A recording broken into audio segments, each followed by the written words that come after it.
Bien. Alors, Marion Sigaud m'offre une transition extraordinaire parce que j'avais pas prévu de parler de ça au début, mais l'argument, je crois que c'est le moment de le dire, puisqu'elle a donné une illustration de la justice royale, l'argument sans doute le plus fort en faveur de la monarchie, aux yeux de Maurras en tout cas, c'est cette indépendance que l'hérédité procure au monarque, qui ne doit finalement son pouvoir à personne, qui le tient de sa naissance, et qui peut donc, quand il exerce son pouvoir, s'en prendre à toutes les féodalités.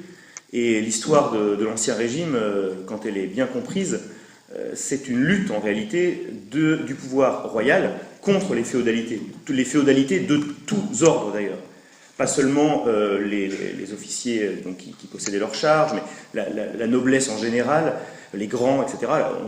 Marion Sigaud parlait de la Fronde comme un petit peu le contexte de l'histoire qu'elle nous a racontée. La Fronde, c'est la lutte, c'est le dernier soubresaut de la lutte des grands féodaux, des grands seigneurs contre la monarchie. Et d'ailleurs, la Révolution française elle-même est conduite en partie par des nobles. Un des axes de la Révolution française, c'est la réaction nobiliaire, c'est-à-dire cette idée de finalement s'attaquer au pouvoir arbitral du roi et rétablir, comme le souhaitait déjà d'ailleurs bien avant la Révolution quelqu'un comme Montesquieu, rétablir une monarchie dans laquelle le pouvoir serait en fait à la noblesse et dont le roi finalement ne serait qu'un symbole, ce qui n'est évidemment pas la tradition ni des Bourbons pour la fin de la monarchie, ni même des Capétiens sur la longue durée. Voilà, donc je me sers un petit peu de cette transition historique pour en venir à mon sujet à moi, qui est le néo-royalisme de l'Action française, parce que je vais un petit peu vous expliquer qui nous sommes, puisque aujourd'hui nous débattons, nous présentons ensemble Égalité, Réconciliation et l'Action française.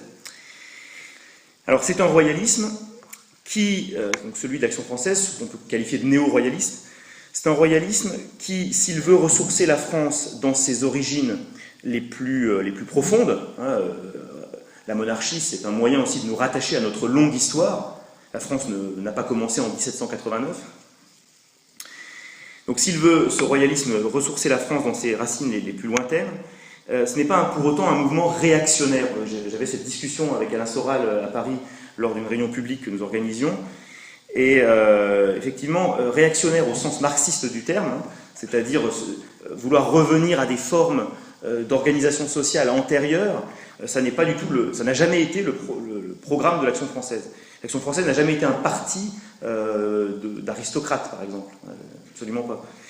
Ce serait plutôt un parti des politiques, c'est-à-dire c'est le parti du roi, c'est pas du tout le parti de la noblesse. Donc il ne s'agit pas de restaurer un état de la société antérieur à 1789, pas du tout. Et je prendrai comme référence une citation de Philippe VII, comte de Paris, premier prétendant légitime de la branche d'Orléans, parce qu'avant lui, il y a le règne de Louis-Philippe, mais qui est une usurpation, puisque la branche aînée française est là. Et Philippe VII, c'est celui qui devient le prétendant à la mort du comte de Chambord, et qui disait que son programme, c'était une monarchie traditionnelle par son principe, mais moderne par ses institutions. Alors, comment je vais aborder cette question du monarchisme de l'Action française? Je vais d'abord m'intéresser aux particularités de ce royalisme, celui de Maurras donc, et de la F. J'aborderai ensuite les points forts, ce qui me semble être les points forts de cette doctrine, et je terminerai par l'intérêt que cette doctrine conserve aujourd'hui. Alors, quelles sont les particularités du royalisme de Maurras, et plus généralement de l'Action française? La première particularité, que Alain Soral soulignait d'ailleurs dans une de ses vidéos au moment de la réédition par contre-culture de Si le coup de force est possible, c'est que l'Action française est un mouvement qui a été fondé à la fin du XIXe siècle, et précisément en 1899, par deux hommes de gauche et deux républicains, ce que généralement on ne sait pas. C'est pas Charles Maurras qui a fondé l'Action française, c'est Henri Vaugeois et Maurice Pujolt. Henri Vaugeois était plutôt un socialiste au départ, et Maurice Pujolt se rattachait plutôt à l'anarchisme. Donc, on est quand même très très loin des milieux, disons, de la contre-révolution traditionnelle. C'est le moins qu'on puisse dire. Et ce mouvement Ils étaient d'ailleurs aussi, c'est intéressant, ils étaient Dreyfusards au départ, puisqu'ils appartenaient à la Ligue pour l'action morale, qui était un mouvement qui avait plutôt pris parti dans la querelle du côté de Dreyfusard. Et puis, comme ils étaient patriotes, c'est des patriotes de gauche finalement, eh bien, ils se sont rendus compte dans ce contexte de l'affaire Dreyfus, qui est aussi le contexte de la défaite de 1870, de la perte de l'Alsace et de la Lorraine, que cette affaire Dreyfus, en fait, faisait l'affaire des ennemis de l'armée, des ennemis de l'État, et que c'était, indépendamment de la question de la culpabilité ou de l'innocence de la personne, du capitaine Dreyfus, c'était en réalité une opération anti-patriotique. Et donc, par réflexion, ils ont créé un comité d'action française qui a évolué de leur position de départ vers le nationalisme. Et c'est seulement par la suite, quand Charles Maurras les rejoindra, et puis également après Léon Daudet et Jacques Bainville, que le mouvement deviendra royaliste. Et là aussi, c'est intéressant parce que ça n'est pas pour des raisons d'intérêt, d'alliance, c'est la démonstration que Maurras va conduire, notamment dans son enquête sur la monarchie en 1900. C'est à la suite de ce débat, de cette réflexion, de cette démonstration, que les responsables de l'Action française, les cadres de l'Action française, vont conclure à la monarchie. Donc l'Action française vient de la gauche et elle vient d'un patriotisme qui au départ est républicain et qui ne deviendra monarchiste que par la suite. Deuxième point, deuxième caractéristique intéressante, l'Action française, idéologiquement, prend ses racines dans le positivisme, plus encore que dans la contre-révolution. Maurras ne rattache pas d'abord sa pensée à la tradition contre-révolutionnaire classique. Les noms que vous connaissez peut-être sont ceux de Joseph de Maistre, de Louis de Bonald, par exemple, ou bien, si on prend un étranger, Edmund Burke. Donc Maistre, c'est la contre-révolution qui a plutôt un visage providentialiste. Et puis si on regarde Burke, c'est une critique des excès de la Révolution française. Burke, c'est une sorte de libéral conservateur. Bon, Maurras ne se rattache à aucune de ces familles, ni la contre-révolution catholique, providentialiste à la Joseph de Maistre, ni au libéralisme conservateur que représente par exemple Edmund Burke. Il se rattache plutôt à un mouvement qui, après la guerre de 70, justement, va remettre en cause la Révolution, mais par rapport à ses effets, c'est-à-dire à l'abaissement de la France que les décennies qui ont suivi la Révolution ont produit. Alors voilà, il en parle lui-même dans un texte de 1928, voilà comment il décrit ses origines doctrinales, finalement, la généalogie de sa pensée. Il y a une doctrine, je le cite donc, il y a une doctrine nationale, sociale, politique, élaborée entre 1850 et 1900 par les plus fortes têtes du siècle écoulé, et qui, ruinant l'essentiel de l'esprit romantique et de l'esprit révolutionnaire, sauvait de la critique anarchique et ouvrait à l'esprit des directions presque convergentes. Il ne sert de rien de dire que c'était des voies royalistes ou catholiques. Et là, il va citer des noms de ses maîtres. Renan et Taine inclinaient plutôt à la confession protestante, si Comte et Leplay tendaient à se rapprocher du catholicisme. Comte, Taine, Fustel concluaient à une république aristocratique ou bourgeoise ou sociocratique, si Renan et Leplay inclinaient à la monarchie. Pas une de ces doctrines qui ne fût en un sens laïque, même celle de Leplay. Pas une de ces doctrines qui ne pût entrer le plus naturellement du monde dans une doctrine d'État, large, modérée, respectueuse des idées respectables, même assez tolérante des autres, pour ne pas s'éloigner de la ligne du moindre mal. Ces doctrines diverses représentaient la leçon spontanée que de très grands esprits, infiniment supérieurs aux maîtres de la Révolution, avaient tiré soit de nos épreuves intérieures, soit de notre défaite d'il y a 50 ans. Elles étaient le fruit direct de la libre réflexion d'un peuple désireux de vivre ou de revivre. On voit ici le fameux empirisme organisateur, c'est ainsi que Maurras désigne sa doctrine, c'est-à-dire ce sont les faits historiques qui le font conclure à la monarchie, c'est-à-dire le fait d'observer quel régime a fait la France et quel régime au pluriel d'ailleurs, l'ont défait. l'ont défaite. Alors, dernier point concernant ces particularités, la méthode et la doctrine. Alors la méthode, je l'ai un petit peu évoquée, l'empirisme organisateur, hein, qui est tout simplement, Maurras l'a défini ainsi, la mise à profit des bonheurs du passé en vue de l'avenir.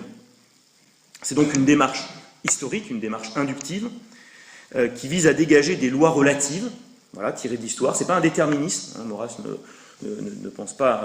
n'adhère pas à un sens de l'histoire. Pour lui, l'histoire est plutôt un réservoir d'expériences, d'exemples, qui doit guider l'action du politique, mais il n'y a aucun déterminisme, il n'y a aucune loi qui conduirait les peuples, les États dans un sens unique, hein, qui serait une voie linéaire. Donc, Maurras, à la suite de l'application de sa doctrine de l'empirisme organisateur, sa méthode, conclut à la monarchie sans en faire donc une nécessité universelle. La monarchie, pour lui, est valable pour la France. Elle est consubstantielle à la France, en quelque sorte. C'est pas forcément un modèle exportable, universel. Maurras s'est toujours aussi méfié, c'est aussi une autre conséquence de l'empirisme organisateur, de toute essentialisation des questions politiques ou géopolitiques.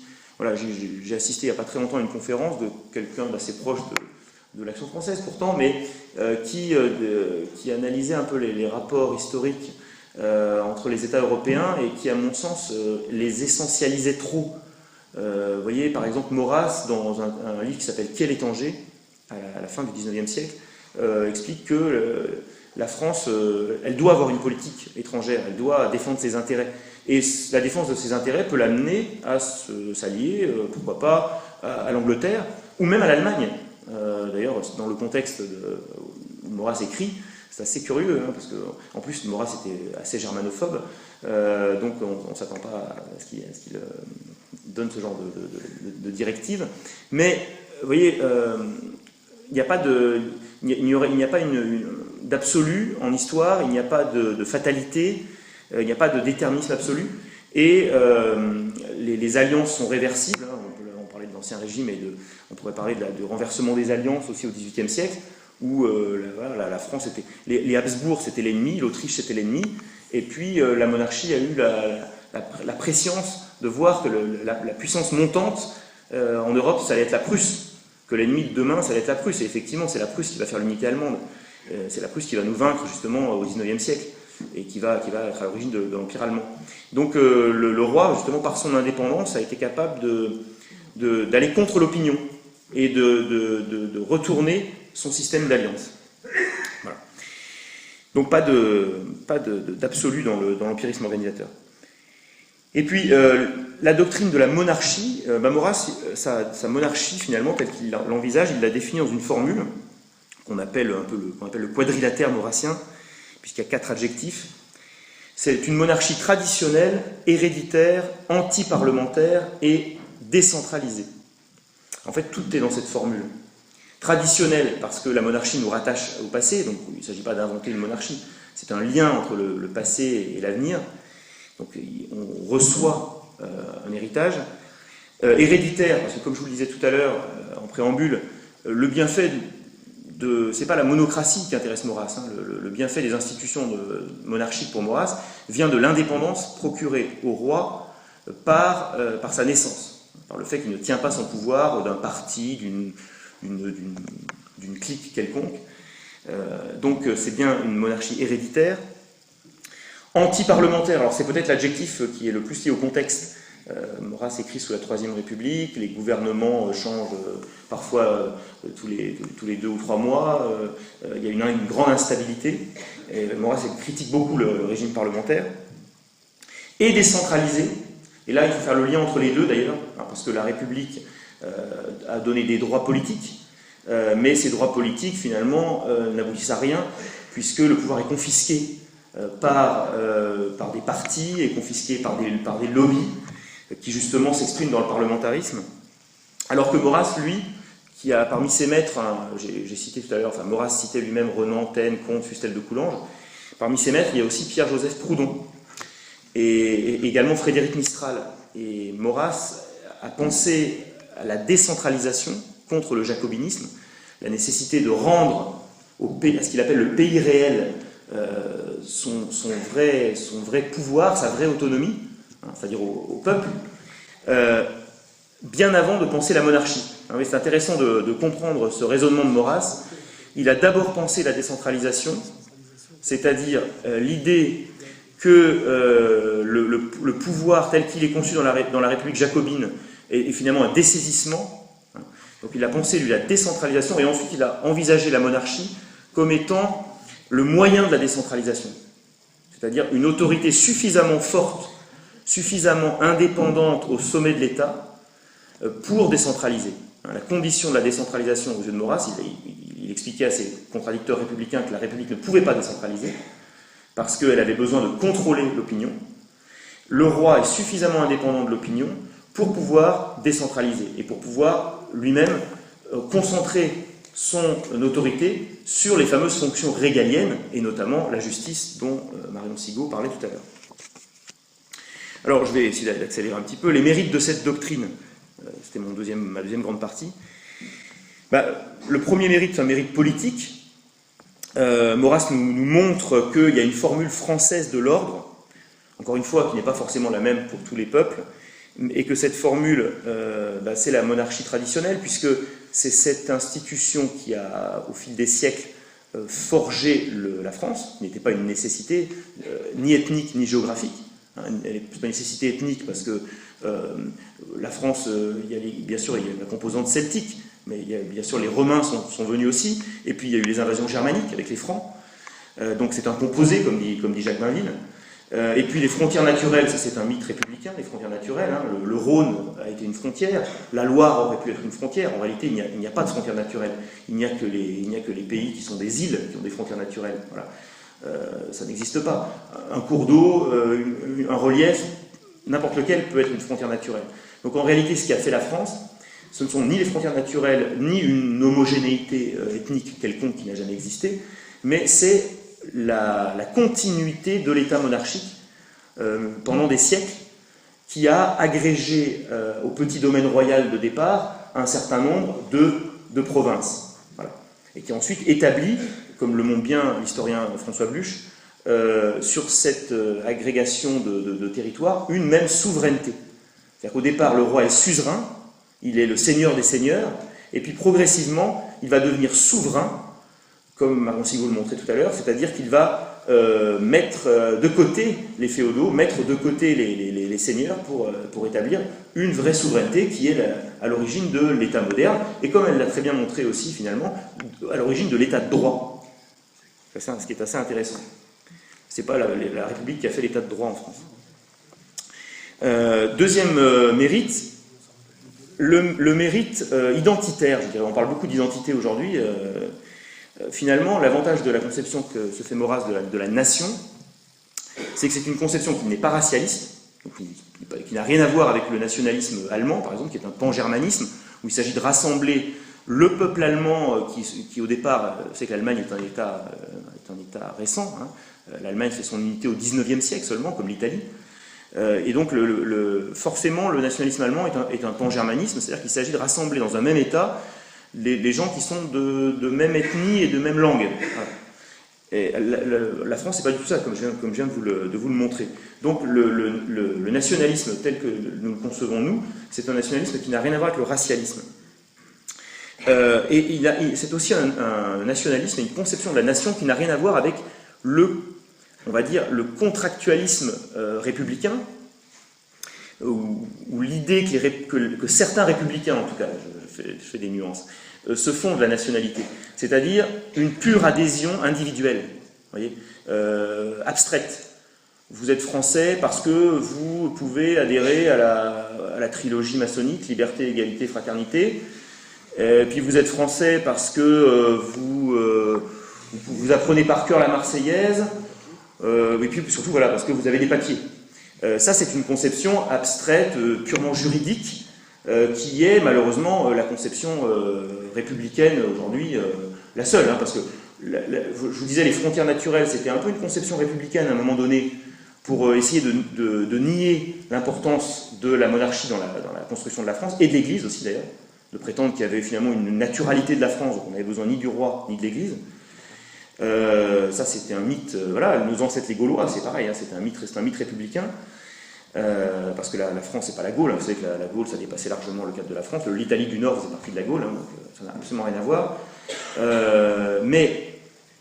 Donc, ce contractualisme juridique, cette abstraction qui aujourd'hui permet de dire qu'on est français parce qu'on arrive sur le territoire français, on devient français automatiquement, ça n'est pas non plus notre conception. Vous voyez, l'avantage de la conception maurassienne, une conception historique, c'est qu'elle est une conception relativement équilibrée entre l'abstraction qu'est la conception aujourd'hui et qui a cours dans la République française et la conception ethnique finalement qui n'a pas grand intérêt et qui n'a aucun rapport avec notre tradition nationale.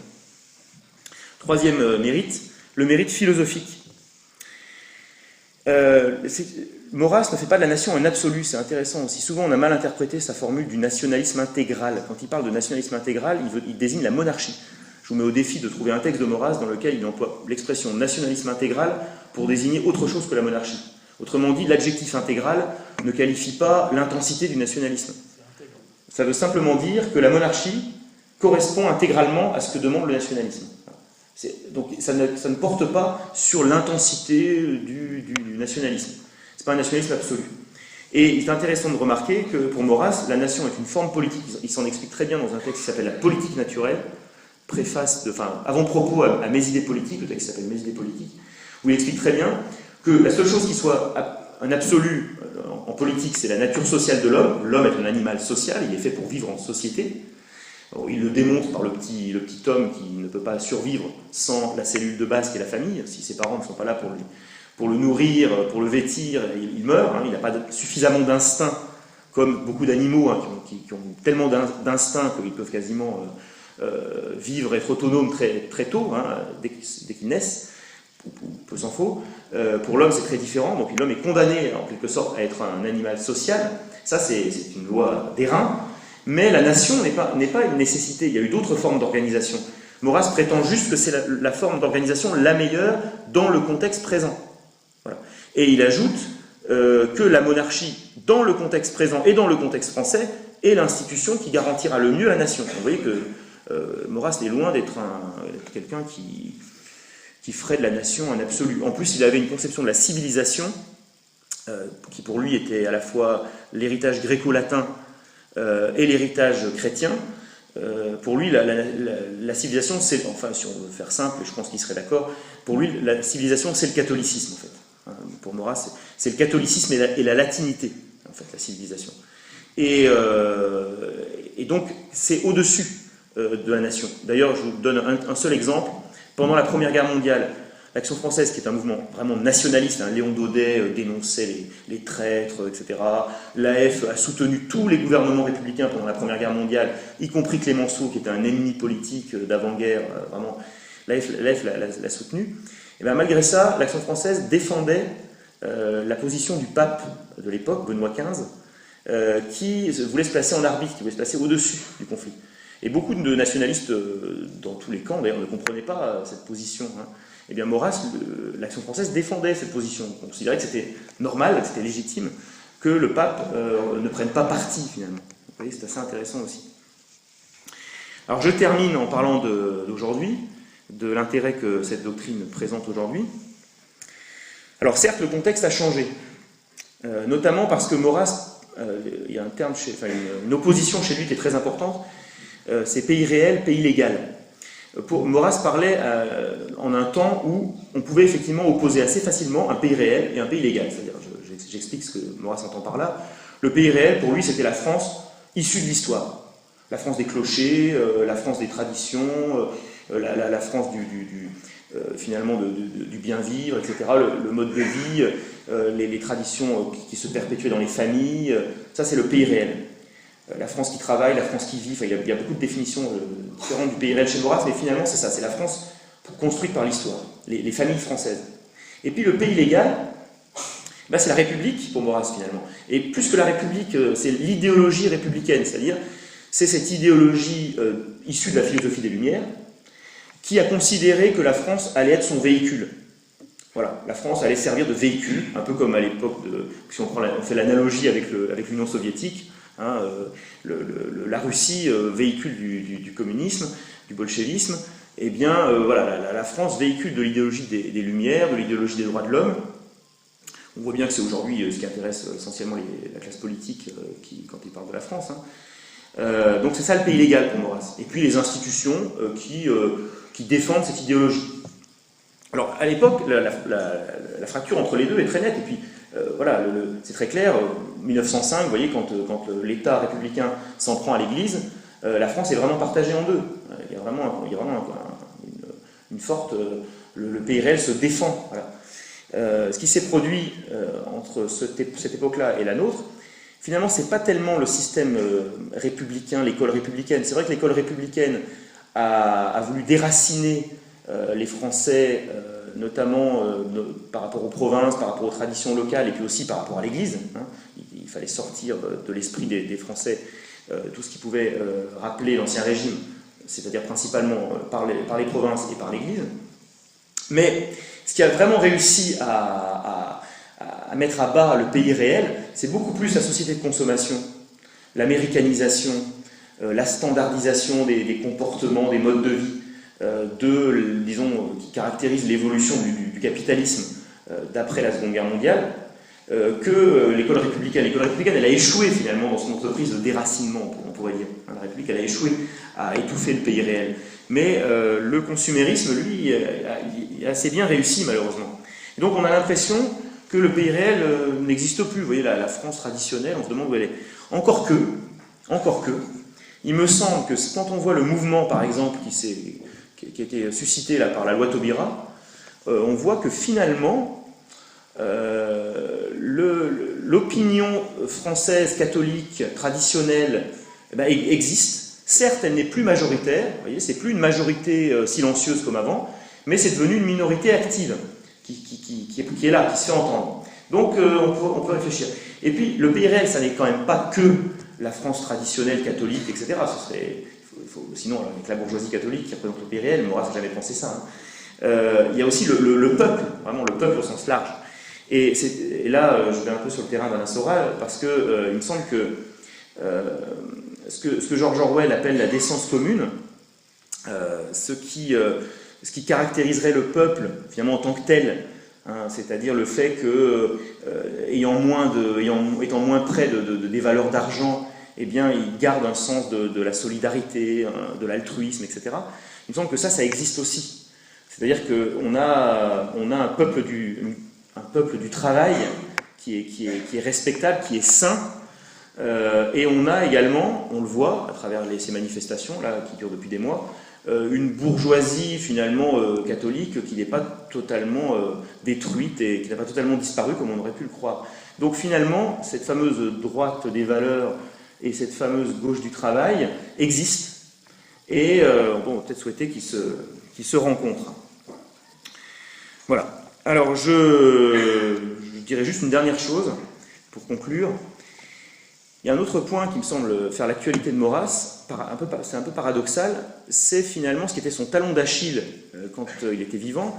Maurras était agnostique. C'est-à-dire que Maurras avait perdu la foi. C'est quelqu'un qui a conclu à la monarchie, comme je vous l'ai montré, hein, pas du tout par adhésion au droit divin, hein, mais parce qu'il a étudié l'histoire, il a lu des gens comme Taine, comme Renan, comme Fustel de Coulanges, etc.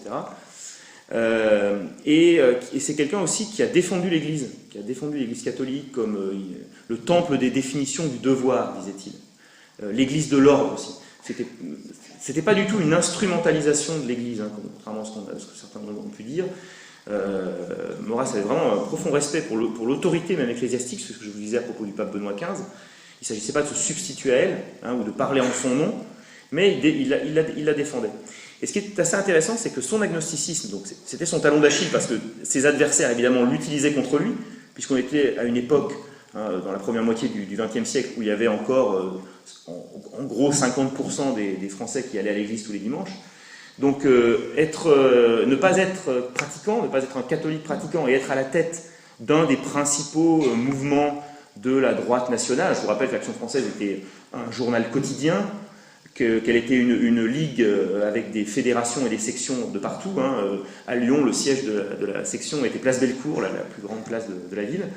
Donc c'était un mouvement très important. Être à la tête d'un mouvement aussi important dont les cadres, dont les adhérents étaient très souvent catholiques et ne pas être soi-même un catholique fervent et pratiquant, c'était vraiment un talon d'Achille. Ça a été instrumentalisé contre lui, il y a eu la condamnation de 1926, levée ensuite en 1939, mais on voit bien que c'était un problème. Aujourd'hui, je trouve, quand on lit Maurras, quand on prend la peine de le lire, parce que souvent c'est un auteur que les gens connaissent de nom, on connaît pas, de résumer aussi sa pensée, mais quand on prend la peine vraiment de le lire, on se rend compte que son combat finalement pour rechercher un ordre français du côté de la monarchie, du côté de l'Église, alors qu'il est lui-même très éloigné finalement à cause de cette perte de foi, c'est un parcours que chacun de nous peut faire finalement. Parce qu'aujourd'hui, bon voilà, il y a plus 50% des Français qui vont à la messe le dimanche, il doit y en avoir 1% ou 2%. Et donc ce parcours-là, c'est un parcours qui nous parle. Et je termine justement en disant que moi, il m'a beaucoup parlé, parce que je viens d'un milieu qui n'est pas un milieu ni royaliste ni catholique, plutôt des origines familiales protestantes, et protestants non pratiquants. Et je suis venu aussi vers l'Église catholique, j'ai réfléchi aux questions théologiques grâce à mon passage à l'Action française. Donc je pense que le Maurras, c'est aussi un moyen de renouer avec la civilisation française, au-delà de la monarchie et au-delà du politique. Enfin, je vous remercie.